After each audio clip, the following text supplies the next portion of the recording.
اما جب پیدا ہوئے تو آقا علیہ الصلوۃ والتسلیم نے ان کے دائیں کان میں اذان اور بائیں کان میں اقامت، اور اس کے بعد انہیں بھی میرے سرکار نے کھجور کی گٹی عطا فرمائی۔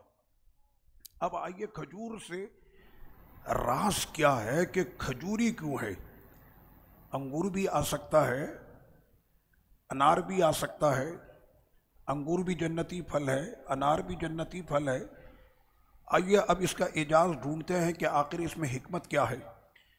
رب کریم نے قرآن مجید میں فرمایا واتقوا اللہ الذی انزل من السماء، رب کریم نے فرمایا هو الذی انزل من السماء ماء لکم منہ شراب ومنہ شجر فیہ تسیمون، اللہ نے پانی آسمان سے نازل کیا تمہارے لیے جسے تم پیتے ہو، اسی سے درخت پھلتے اور پھولتے ہیں، فیہ تسیمون، تو یہی پانی جب پھیلتا ہے تو اس سے گھاس اگتی ہے جو تمہارے چوپاؤں کے لیے چارہ بناتی ہے اور ان کی وہ غذا ہوتی ہے۔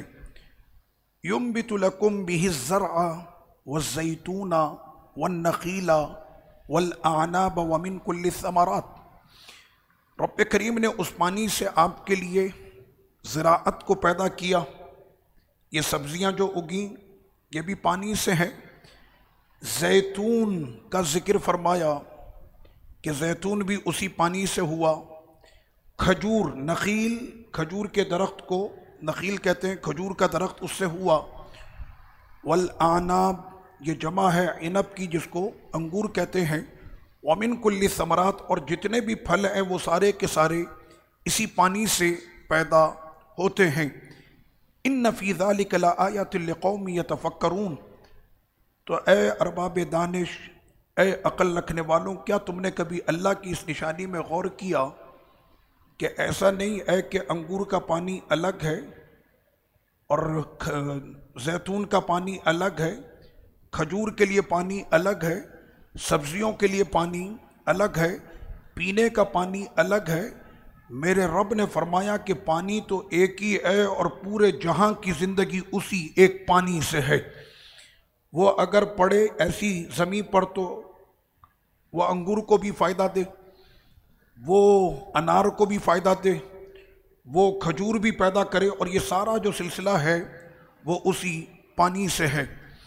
پھر رب کریم نے آگے فرمایا یولج اللیل فی النہار ویولج النہار فی اللیل، وہی رب قدیر ہے کہ جو رات سے دن کو نکالتا ہے اور پھر اسی دن میں وہ رات کو شامل فرماتا ہے۔